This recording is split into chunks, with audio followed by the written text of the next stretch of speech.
नमस्कार दर्शक मित्र, चंचल न्यूज़ के खास प्रोग्राम डॉक्टर डायरी में आपका स्वागत है। आज हमारे साथ चंचल न्यूज़ के स्टूडियो में उपस्थित है डॉक्टर रश्मि देसाई, जो एमडी स्किन कॉस्मेटिक स्पेशलिस्ट हैं, जिन्होंने यूएसए मायामी फ्लोरिडा से कॉस्मेटिक स्पेशलाइजेशन किया है। आइए जानते हैं उनसे कुछ कॉस्मेटिक ट्रीटमेंट के बारे में। सबसे पहले तो रश्मि जी, आपका चंचल न्यूज़ के स्टूडियो में स्वागत है। रश्मि जी, आज हम बात करेंगे कुछ कॉस्मेटिक ट्रीटमेंट के बारे में। तो सबसे पहले बात करते हैं हम कूल स्कल्प्टिंग के बारे में, जो वेट लॉस ट्रीटमेंट है। तो दर्शक मित्रों को बताइए कि कूल स्कल्प्टिंग क्या है और ये कैसे किया जाता है। कूल स्कल्प्टिंग या एम स्कल्प्टिंग दोनों हैं, मतलब एक ही चीज़ है। ये बेसिकली हम लोग करते हैं, ज़्यादातर इसको इंचेस लॉस में हम ज़्यादातर यूज़ करते हैं।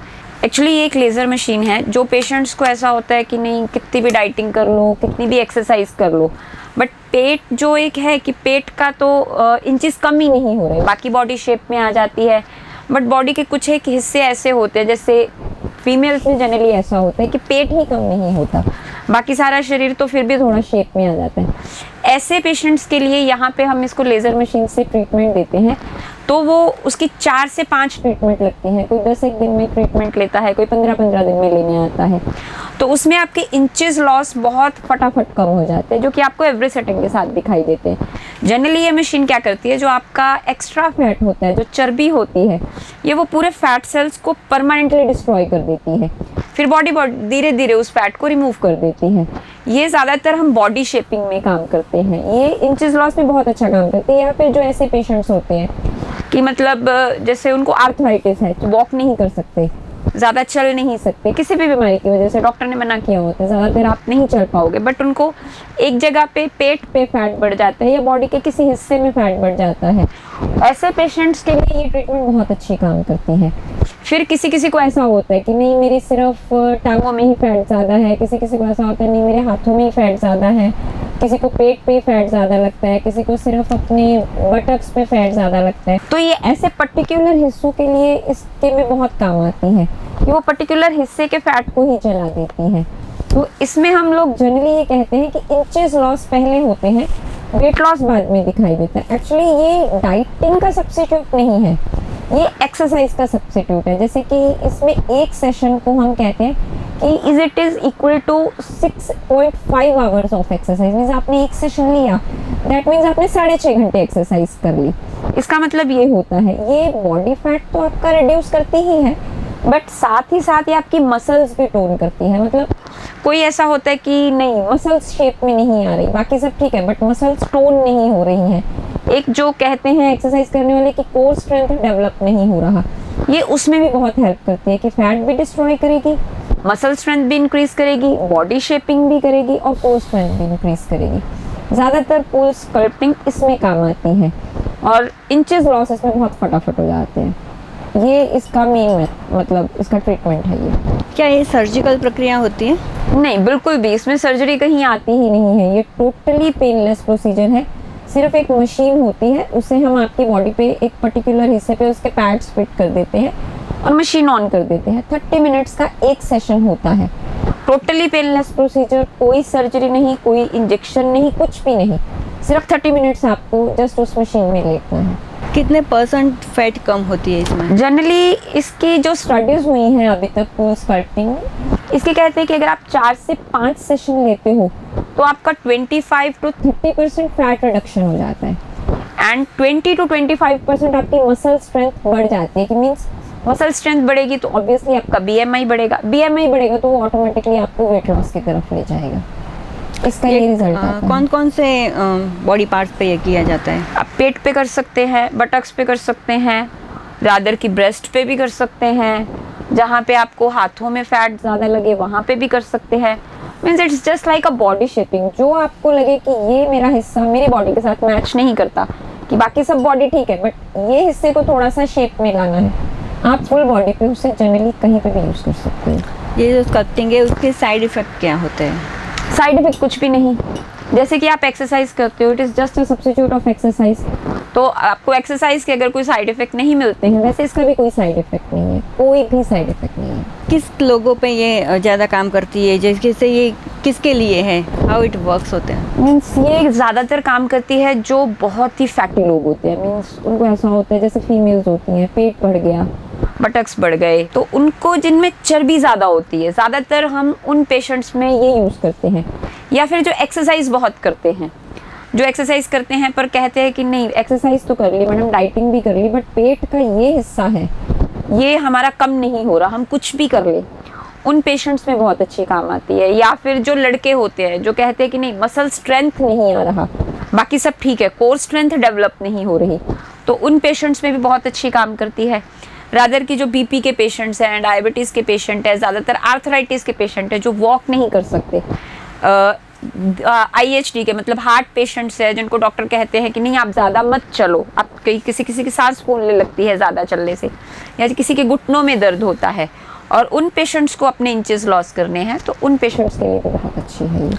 अब इस प्रोसेस के नतीजे यानी कि the result of this process की बात करते हैं तो कितने दिनों में ये नतीजे सामने आते हैं? देखिए इंचेस लॉस तो आपको जैसे कि अभी हमने स्टार्ट किया और हमने आपके इंचेस मेजर किए, मान लीजिए कि आपके 40 इंच है कमर पे, हमने स्टार्ट किया 40 इंच है, 39 इंच है, आप 30 मिनट्स का आपको सेशन दिया, आप खड़े हो गए, हम इमीडिएटली आपका फिर से मतलब मेजरमेंट लेंगे, आपको इमीडिएटली इंचेस लॉस तो तभी दिखाई दे जाएंगे, means with in half an hour आपका 1 से 1.5 इंच इमीडिएटली तभी हो जाता है।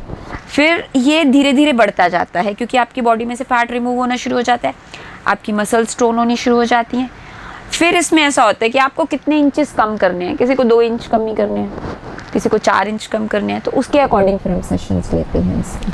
फिर इसमें ये होता है कि एक बार ये प्रोसीजर करवा दी फिर से वो ज़्यादा से फैट बढ़ गई या फिर से नहीं, लेनी जो पड़ी? फैट हमने डिस्ट्रॉय कर दिया मशीन से वो तो फैट डिस्ट्रॉय हो गया।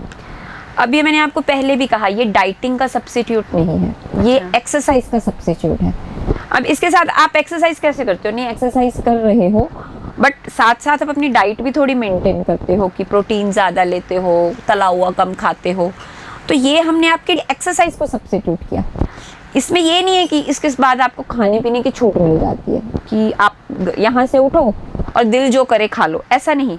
डाइटिंग में ऐसा है कि आपको एक्स्ट्रा डाइट नहीं करनी है, बट जो आपकी रेगुलर डाइट है वो तो आपको मेंटेन ही करनी है। इसके बाद आपको ऐसा नहीं है कि आपको तला हुआ खाने की छूट मिल गई या आपको एक्स्ट्रा फूड खाने की छूट मिल गई, ऐसा नहीं है। डाइट आपको आपकी नॉर्मल ही रखनी है जैसे आप खा रहे हो। ये आपको एक्सरसाइज ना करनी पड़े, या जिसको एक्सरसाइज काम नहीं आ रही, या जो कर नहीं सकते, या जिसको एक्सरसाइज का रिजल्ट नहीं मिल रहा, ये उसमें बहुत हेल्पफुल है। डाइट एज सच नहीं करनी है बट ओवर डाइटिंग नहीं करनी है, मीन्स कि खाते ही नहीं जाना फिर अदरवाइज कोई रिजल्ट नहीं है, या फिर जो रिजल्ट मिलेगा वो आपका वापस खत्म हो जाएगा, सारा का सारा रिजल्ट आप वापस मतलब मोटे तो हो जाओगे अगर आप नॉर्मल डाइट रेगुलर मेंटेन नहीं करोगे। तो कूल स्कल्पटिंग करने से पहले कौन सी सावधानियां रखनी होती है? कूल स्कल्पटिंग जनरली हम पेशेंट को जब बुलाते हैं तब उसको कहते हैं कि 2-3 घंटे तक खाना मत खाइएगा, पेट थोड़ा खाली होना चाहिए। बाकी ऐसा सच इसमें किसी भी सावधानी की ज़रूरत है नहीं, हमें सिर्फ इतना ही चाहिए होता है कि आप खाना खा के इमीडिएटली ये सेशन ले सकते, 2-3 घंटे का गैप चाहिए होता है बस, और कोई खास इसमें कोई प्रिकॉशंस हैं ही नहीं। मतलब मोटे लोगों के लिए ये ट्रीटमेंट जो है वो वरदान है? मोटे लोगों के लिए अच्छी है। जो फीमेल्स कहती है कि मैडम एक्सरसाइज नहीं होती, घर का काम से हमें तो फुर्सत ही नहीं मिलती, कब जिम जाएं, कब बच्चों से वो फ्री हो जाए, तो उनको अपने लिए 10-15 दिनों में आधा घंटा निकाल लेना चाहिए, तो उनका पेट या उनको जहाँ पे भी फैट ज़्यादा लगता है वो काफ़ी कम हो जाएगा। दर्शक मित्र, अगर आप यह तकनीक का सहारा लेना चाहते हैं तो पहले तो यह सुनिश्चित करें कि आपके जो डॉक्टर हैं वो अनुभवी हो, प्रॉपर प्लानिंग के साथ काम करें। इसकी वजह से क्या होगा कि आपको ज़्यादा से ज़्यादा नतीजे और कम से कम साइड इफ़ेक्ट देखने को मिलेंगे। तो अब बात करते हैं परमानेंट मेकअप के बारे में। क्या रोज़ रोज़ मेकअप करने की झंझट से आप तंग आ गई है और आपको ये लगता है कि काश कोई ऐसा मेकअप मिल जाए कि जो परमानेंट हो? तो ये समझ लीजिए कि आपकी सोच हकीकत में बदल गई है। अब परमानेंट मेकअप ट्रीटमेंट करवा कर आप रोज़ रोज़ मेकअप करने की झंझट से छुटकारा पा सकती है। आइए हम इसी एपिसोड में जानेंगे कि ये परमानेंट मेकअप किन लोगों के लिए है, कैसे करवाना चाहिए, इसकी साइड इफ़ेक्ट क्या है और फ़ायदे क्या है। तो आइए हम जानते हैं डॉक्टर रश्मि देसाई से। तो सबसे पहले तो रश्मि जी बताइए कि परमानेंट मेकअप ट्रीटमेंट क्या है? एक्चुअली परमानेंट मेकअप में 4 चीज़ें होती हैं। एक, हम उनको आईब्रोज बना मतलब परमानेंट, इसको एक्चुअली परमानेंट मेकअप कहने की बजाय सेमी परमानेंट मेकअप कहना चाहिए, क्योंकि परमानेंट मेकअप तो वो हुआ कि एक बार आपने करवा लिया तो आपको लाइफ टाइम उसकी ज़रूरत नहीं है। एक्चुअली ये सेमी परमानेंट मेकअप है कि आपको हर 8-10 महीने के बाद इसको रीटच करवाना पड़ता है। इसमें जनरली एक हम करवाते हैं इसका आईब्रोज बनवा देते हैं। कुछ एक पेशेंट ऐसे होते हैं कि जैसे मतलब बाल ही चले गए वहाँ के, जैसे गुजराती में उसको उंदरी कहते हैं। मतलब किसी को ऐसा होता है कि पूरे शरीर के ही बाल चले जाते हैं, सिर के भी चले जाते हैं, आईब्रोज के भी चले जाते हैं, फुल बॉडी के बाल चले जाते हैं। अब आप बालों की जगह पे तो विग लगा लोगे, आप इसका क्या करोगे, आप अपने आईब्रोज का क्या करोगे? उसके लिए लोग पेंसिल यूज़ करते हैं कि डेली वो पेंसिल लगाते हैं, लेकिन पेंसिल में क्या होता है कि आप डेली फेस वॉश करोगे, पेंसिल तो निकल जाएगी। इसमें हम पेशेंट को आईब्रोज बना देते हैं। उसको डेली अगर वॉश करना है तो वो निकलती नहीं है, 8 महीने तक वो वैसी की वैसी ही पड़ी रहेगी, जैसा लगेगा कि आपके सच में आईब्रोज हैं, हालांकि होते नहीं हैं। ऐसे पेशेंट्स के लिए ये वाली ट्रीटमेंट बेस्ट है। बाकी फिर जो लड़कियां होती हैं या मतलब फीमेल्स होती हैं, उनको ऐसा लगता है कि मेरी आईब्रोज बहुत पतली हैं या फिर शेप में नहीं है, या फिर एक जगह से मुझे थोड़ी सी ऊपर चाहिए, स्पाइकी चाहिए, मतलब या छोटी हैं।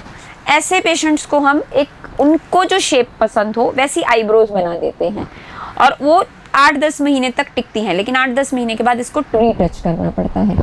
ये हम आईब्रोज करते हैं। इसमें भी अलग अलग आईब्रोज है, कोई ऑम्बर आईब्रो है, कोई नैनो स्ट्रोक है, कोई माइक्रो ब्लेडिंग है। इसकी अलग अलग टेक्निक्स हैं जो मिक्स एंड मैच करके हम पेशेंट को वो आईब्रोज बना देते हैं। दूसरी बात, हम एक आईलाइनर कर देते हैं। कुछ लड़कियां होती हैं जिनको आईलाइनर का बड़ा शौक होता है, बट डेली आईलाइनर करना, सपोज कोई बिजनेस वुमेन है, कोई जॉब पे जाती है, हाउस वाइफ है, टाइम नहीं मिलता बट शौक है, तो अब क्या करें? तो जो आईलाइनर है, जनरली आईलाइनर सबसे ज़्यादा टिकता है, वो 1 से 1.5 साल तक आराम से टिक जाता है। एक बार आईलाइनर उनकी पसंद का हमने बना दिया तो 1 से 1.5 साल तक वो आईलाइनर टिकता है, उनको डेली आईलाइनर लगाने की ज़रूरत नहीं है। फिर इसमें तीसरे आती है लिपस्टिक। जनरली उसको हम लिप ब्लश या लिप टिंट कहते हैं। कुछ एक पेशेंट होते हैं जिनके लिप्स का कलर ब्लैक होता है, कुछ एक होते हैं कि जस्ट बस पेल होते हैं, येलो कलर के होते हैं, या कोई कलर ही नहीं होता, वाइट होते हैं, या जिसको ऐसा लगता है कि मेरे लिप्स हल्के से ब्लश करने चाहिए, उन पेशेंट्स में ये बहुत अच्छा काम करता है। इसका एक्चुअल में कोई मेडिकल तो कुछ वो है नहीं यूज़, ये सिंपल एक कॉस्मेटिक ट्रीटमेंट है कि बस शौक की बात है, जिसको अपने लिप्स पिंक करने का शौक हो वो ये कर सकता है। हाँ, उसको फिर कोई लिप ब्लश या लिप बाम या लिपस्टिक लगाने की ज़रूरत नहीं, उसको नेचुरल ही वो एक पिंक शेड देता है, जो भी शेड उसे पसंद हो, रेड शेड पसंद हो या पिंक शेड पसंद हो, जनरली ये 2 शेड लोग ज़्यादा करवाते हैं, तो उनको एक जस्ट वो एक टिंट देता है और एक लिपस्टिक जैसा वो फील आता है कि हमने लिपस्टिक लगाई है, हालांकि कुछ लगाया नहीं होता। हाँ, लेकिन जिस पेशेंट को लिप्स पे सफ़ेद दाग होता है, जनरली उन पेशेंट्स को ये काम नहीं आती, क्योंकि वो कलर वहाँ पे तब टिकता ही नहीं है, आउट हो जाता है। नॉर्मल स्किन हो, उन पेशेंट्स को ये लिप टिंट और लिप ब्लश ज़्यादा हेल्पफुल होता है। चौथा होता है बेबी ग्लो। बेबी ग्लो मतलब कि आपने फेस पे फाउंडेशन लगाते हैं।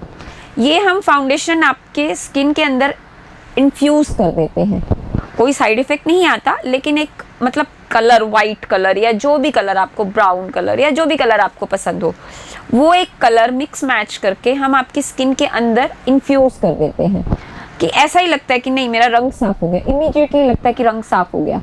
अगले दिन आप फेस भी वॉश कर दोगे, उठोगे तो भी आपको ऐसा लगेगा नहीं फेस पे फाउंडेशन जैसा हल्का सा इफेक्ट है, तो वो आपका इमीडिएटली कलर साफ़ कर देता है, आपके थोड़े से दाग धब्बे कम कर देता है, और एक ग्लो होता है जो आपके फेस पे 6-8 महीने तक कांस्टेंट दिखाई देता है। ये बेबी ग्लो होता है, वो एक हल्का सा फाउंडेशन का इफेक्ट देता है। परमानेंट मेकअप में ये 4 चीज़ें होती है। आईब्रोज जो जनरली हम मेडिकल कंडीशंस में भी कर सकते हैं, आईलाइनर, एक लिपस्टिक और एक बेबी ग्लो, ये 4 चीज़ें हम परमानेंट मेकअप में करते हैं। और अगर ये एक बार हो जाए मतलब तो 6-8 महीने तक ये जनरली रहती हैं। तो अगर ये बाय चांस आपने कहीं से करवा ली और ये गलत हो गया तो भी ये 6-8 महीने तक फिर वो ठीक नहीं हो सकती।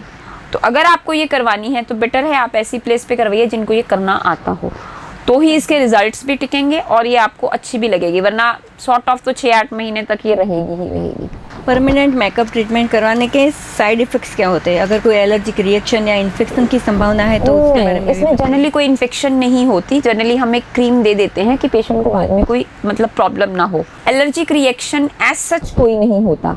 हाँ, उससे पहले हम एक क्रीम लगाते हैं कि जस्ट एक स्किन में पेशेंट को दर्द ना हो। उससे अगर पेशेंट, जनरली कोई एलर्जिक नहीं होता, अगर एलर्जी होनी होती है तो वो क्रीम लगाने से किसी किसी को थोड़ी सी जलन होती है, बाकी ऐसा सच इसका कोई भी एलर्जिक रिएक्शन नहीं है। जो सारे पिगमेंट्स होते हैं ये बहुत इको होते हैं, बहुत स्किन फ्रेंडली होते हैं, तो कोई प्रॉब्लम आती ही नहीं है जनरली इसमें। यानी कि इस ट्रीटमेंट की कोई साइड इफ़ेक्ट नहीं है। अब कॉस्ट ऑफ ट्रीटमेंट के बारे में भी बात कर लेते हैं कि क्या कीमत लगती है। कॉस्ट ऑफ ट्रीटमेंट में ऐसा है कि माइक्रोब्लेडिंग जनरली एक ही बार हम करते हैं, एक ही बार में उसका एक ही सेशन लगता है, तो जनरली 2000 से 2500 के इन बिटवीन वो हो जाती है। आईलाइनर का भी एक ही सेशन लगता है, वो भी अप्रॉक्सीमेट 1500-2000 में हो जाता है। लेकिन जो लिप ब्लश है उसके 2 से 3 सेशन लगते हैं तब तक, क्योंकि आपका लिप वो कलर नहीं पकड़ता, तो उसके 2 से 3 सेशंस लगते हैं, जिसके बाद आपको एग्जैक्टली रिजल्ट देता है। और जो बीबी ग्लो है वो भी सिंपल एक सिंगल सेशन होता है, मतलब सबकी ट्रीटमेंट सबका कॉस्ट अप्रॉक्सीमेट 1500, 2000, 2500 के बिटवीन है। अब हमने बात कर ली है कि ट्रीटमेंट कैसे किया जाता है। अब बात करते हैं कि ट्रीटमेंट कराने से पहले कौन सी सावधानियां रखनी होती है। जनरली इसमें एक ही सावधानी होती है कि आपको स्किन पे तब कोई इन्फेक्शन नहीं होना चाहिए, आपकी स्किन एकदम हेल्दी होनी चाहिए। अगर स्किन पे कोई इन्फेक्शन होता है तो पहले हमें इन्फेक्शन ट्रीट करनी पड़ती है, उसके बाद ही हम ये सेशन ले सकते हैं। और ये ट्रीटमेंट के दौरान क्या होता है? हल्का सा पेन होता है। जनरली हम कोशिश करते हैं कि पेशेंट को पेन ना हो, बट किसी किसी की पेन सेंसिटिविटी ज़्यादा होती है तो हल्का सा पेन हो सकता है। और ये ट्रीटमेंट करवाने के बाद क्या क्या ध्यान रखना होता है? सिर्फ 2 दिन तक हम उसको आफ्टर केयर थोड़ा सा समझा देते हैं कि फेस वॉश नहीं करना उस जगह को, face wash in the sense मतलब फेस वॉश से फेस वॉश नहीं करना, उस जगह को बहुत आपको रब नहीं करना, धूप में नहीं जाना। थोड़े से आफ्टर केयर प्रोसीजर्स होते हैं जो हम पेशेंट को तब बता देते हैं, जो 2-3 दिन आपको ध्यान रखने होते हैं। दर्शक मित्र, हमने जाना कि परमानेंट कॉस्मेटिक प्रोसीजर्स है वो मेकअप लवर्स के लिए तो बहुत ही अच्छी ट्रीटमेंट है, लेकिन फिर भी जैसे कि रश्मि जी ने बताया कि कुछ सावधानियां तो बरतनी होंगी। परमानेंट कॉस्मेटिक प्रोसीजर के दौरान अगर जरा सी भी गड़बड़ी हुई तो उसकी भरपाई करना बहुत मुश्किल है। उदाहरण के तौर पर अगर आप ये ट्रीटमेंट आईब्रो के लिए करवाना चाहते हैं तो अगर आईब्रो करवाने के दौरान अगर कलर पिगमेंटेशन जरा सा भी इधर उधर हुआ तो आपका चेहरा ख़राब दिखेगा, और फिर इसको ठीक करने पे भी आपको अलग से पैसे देने होंगे, या फिर कुछ देर तक आपको वेट करनी होगी, या 6-8 महीने तक, जब तक इस ट्रीटमेंट का असर रहता है तब तक। तो अभी हम ये ट्रीटमेंट करने के बाद यही सलाह देंगे कि इसके बाद इसके ठीक कराने के लिए भी अगर आपको अलग से पैसे देने होंगे तो इसके लिए ऐसी ट्रीटमेंट के लिए हमेशा किसी लाइसेंस्ड कॉस्मेटोलॉजिस्ट को ही चुनें। अब बात करते हैं ब्राइडल ट्रीटमेंट के बारे में। शादी ब्याह का मौसम चल रहा है तो ब्राइडल ट्रीटमेंट तो बनती है। अगर अगले महीने होने वाली है आपकी शादी तो फिर ब्राइडल ब्यूटी होना तो बनता है। तो इसके लिए आपको अभी से ही तैयारी शुरू कर देनी पड़ेगी। अगर आप अपने खास दिन पर बहुत ही अच्छी दिखना चाहती है और आप दिखना चाहती है कि आप बहुत स्पेशल दिखें, तो उसके लिए आपको कुछ महीने पहले से ही उसकी तैयारियां शुरू कर देनी होगी। जैसे कि आपको अभी से ही अपने बालों, सेहत पर और स्किन पर खास ध्यान देना होगा। तो सबसे पहले तो रश्मि जी बताइए कि ब्राइडल ट्रीटमेंट क्या होती है? ब्राइडल ट्रीटमेंट मतलब आपका जो स्किन है, आपकी शादी वाले दिन, आपके स्पेशल डे वाले दिन जनरली लोग क्या करते हैं कि फेशियल्स करवा लेते हैं कि 2-3 दिन, 2 महीने पहले से 1-2 बार फेशियल करवा लिया, स्किन पे ग्लो आ जाता है। जनरली वो ग्लो कभी भी परमानेंट नहीं होता, वो 2-4 दिन टिकता है फिर चला जाता है। ब्राइडल सेशंस में जनरली हम मतलब पेशेंट एक्सपेक्ट करते हैं कि वो कम से कम 1 से 1.5 महीना पहले हमारे पास आए। जनरली हम उसके 3 से 4 सेशन लेते हैं। अगर टाइमली पेशेंट आ जाता है, हम जनरली मतलब पेशेंट से एक्सपेक्ट करते हैं कि वो हर 15-15, 20-20 दिन में एक ट्रीटमेंट ले ले। तो जनरली ऐसी 3 से 4 ट्रीटमेंट हम देते हैं, जिससे कि उसका जो स्पेशल डे आए उस दिन उसका फेस बहुत अच्छे से ग्लो कर रहा हो। इन ट्रीटमेंट्स में जनरली हम नहीं कहते कि आपको ब्लीचिंग की ज़रूरत है या आपको फिर फेशियल की ज़रूरत है, कुछ नहीं। आपको सिंपली अपनी शादी वाले दिन जो मेकअप करना है वो आप मेकअप कर सकते हैं, लेकिन आपको किसी ग्लो के लिए स्पेसिफिकली फेशियल्स की या ब्लीचिंग की या ऐसी किसी चीज़ की ज़रूरत नहीं है। जनरली हम इसमें पहले पेशेंट्स का डी टैन करते हैं कि उसकी जो डेड स्किन होती है वो केमिकल पील्स के थ्रू हम पूरी एक्सफोलिएट मीन्स पूरी डेड स्किन उसकी निकल जाती है। फिर हम माइक्रो नीडलिंग के 1-2 सेशंस लेते हैं कि मतलब उसको अंदर से ग्लो आए, उसके जो थोड़ा सा जो टेक्सचर इवन नहीं है या फिर उसका जो ओपन पोर्स वगैरह हैं वो सब उसके कवर हो जाएं। और लास्ट में फिर हम मेडिफेशियल्स वगैरह लेते हैं कि मतलब उसको तभी के तभी 2-5 दिन तक तो बहुत ही अच्छा दिखे फेस। अब फेशियल्स भी बहुत सारे होते हैं, वो डिपेंड करता है कि पेशेंट कैसा है, उसकी स्किन कैसी है। लास्ट में हम जब मेडिफेशियल्स लेते हैं तब फेशियल्स बहुत अलग तरह के, किसी कोई ऑक्सीजनो लेता है, कोई हाइड्रा फेशियल, कोई vampire facial, means there are lots of facials, बहुत फेशियल्स होते हैं। लेकिन वो डिपेंड करता है कि पेशेंट की स्किन कैसी है, पेशेंट कैसे अफोर्ड कर सकता है, टाइम कितना है, बहुत सारी चीज़ों को काउंट करके हम मेडिफेशियल डिसाइड करते हैं। और कुछ एक पेशेंट्स ऐसे होते हैं कि नहीं, हमारी शादी तो अभी अगले 5-7 दिन में ही है, तो हमें तो इमीडिएट कर दो जो करना है। तो उसमें हम जनरली 2-3 चीज़ों को मिक्स मैच करके पेशेंट को जितना हो सकता है रिजल्ट देने की कोशिश करते हैं। पर जनरली हम पेशेंट से यही उम्मीद करते हैं कि वो 1.5-2 महीने पहले आए, ताकि हमें भी टाइम मिले, उसको भी टाइम मिले, और हम अच्छे से उसकी स्किन को केयर करके अच्छे से उसके फेस पे ग्लो आ जाए। लेकिन ऐसा भी नहीं है कि वो ग्लो सिर्फ थोड़े दिन ही टिकेगा। अगर पेशेंट केयर करेगा तो वही ग्लो जो उसने प्री ब्राइडल सेशंस में लिया होगा वो 6-8 महीने तक बहुत अच्छे से टिकता है। उसको 6-8 महीने तक कहीं भी जाने की ज़रूरत नहीं पड़ती। इसमें हम इतना ही कहते हैं पेशेंट्स को कि धूप से बचिए, क्योंकि कच्छ की धूप बहुत तेज़ है। तो जनरली हम पेशेंट्स को थोड़ा सा ऐसा आफ्टर केयर समझा देते हैं कि धूप में मत जाइए, चेहरे पे कपड़ा बांधिए, या फिर चेहरे पे दुपट्टा बांधिए, सनस्क्रीन यूज़ कीजिए। ऐसे थोड़ी सी चीज़ें हैं जो पेशेंट को अपने तरीके से केयर करनी पड़ती हैं।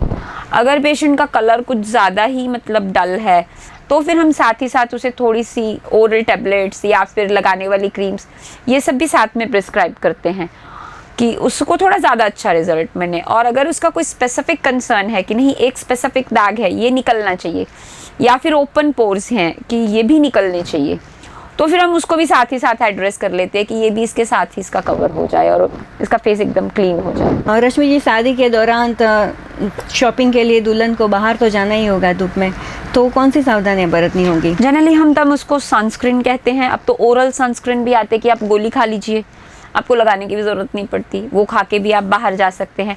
पर तो भी हम इतना तो कहते ही हैं कि और कुछ करो कि ना करो, लेकिन एटलीस्ट फेस पे कपड़ा बांधो, तो जनरली हो जाता है, तो कोई इशू नहीं है। ये ट्रीटमेंट के बाद शादी के दिन मेकअप करवा सकते हैं? मेकअप आराम से करवा सकते हैं, कोई और प्रॉब्लम ये नहीं है। ट्रीटमेंट का इफेक्ट कितने दिनों तक रहता है? अगर पेशेंट ध्यान रखे तो आराम से 6-8 महीने तक चलता है, कोई इशू नहीं होता। और इस patient को दौरान तो वो मेकअप वगैरह सब आराम से कर सकते हैं, कोई भी इशू नहीं होता। फर्स्ट टाइम ट्रीटमेंट करवा रहे हैं यदि, तो कौन सी सावधानियां रखनी होगी? जनरली हमें पेशेंट को देखना पड़ता है कि उसकी स्किन में प्रॉब्लम क्या है और उसको अपनी फेस पे चाहिए क्या। हर एक पेशेंट की प्रायोरिटी अलग है।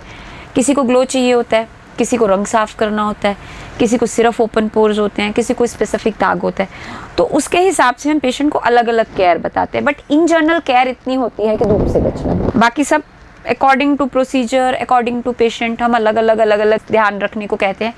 बट इन जनरल तो कच्छ में सबसे पहले ध्यान यही रखो कि अभी की धूप बहुत तेज़ है, बाहर निकलो, ब्राइडल सेशन हो, ब्राइडल सेशन ना हो, आप नॉर्मल पेशेंट हो, कोई भी ट्रीटमेंट ले रहे हो, फेस पे कपड़ा तो बांधो ही, तो ही आपको कोई भी ट्रीटमेंट काम करेगी, वरना आपकी टोटल मनी वेस्टेज हो जाए। इस ट्रीटमेंट के जो ब्राइडल सेशन ले रहे हैं उनके साइड इफेक्ट्स क्या होते हैं? साइड इफेक्ट्स कुछ नहीं, 2-3 दिन हम पेशेंट को सिर्फ समझाते कि ये ध्यान रखना है, धूप में नहीं जाना, या ये क्रीम यूज़ करनी है, या पानी ज़्यादा पीना है, नींबू पानी पीना है, ऐसे 2-5 उसके केयर्स होते हैं, वो पेशेंट को हम बता देते हैं। अगर पेशेंट फॉलो कर लेता है तो कोई साइड इफेक्ट नहीं है। तो रश्मि जी, चंचल न्यूज़ के स्टूडियो में आके अलग अलग कॉस्मेटिक प्रोसीजर के बारे में दर्शक मित्रों को जानकारी देने के लिए आपका धन्यवाद। तो दर्शक मित्रों, ये थी डॉक्टर रश्मि देसाई के साथ चंचल न्यूज़ के स्टूडियो में कॉस्मेटिक प्रोसीजर के बारे में की गई बातचीत। आशा है कि आपको बहुत अच्छी जानकारी और मार्गदर्शन मिल चुका होगा। तो फिर से मिलेंगे अगले एपिसोड में नए मेडिकल सब्जेक्ट के साथ। तब तक के लिए नमस्कार।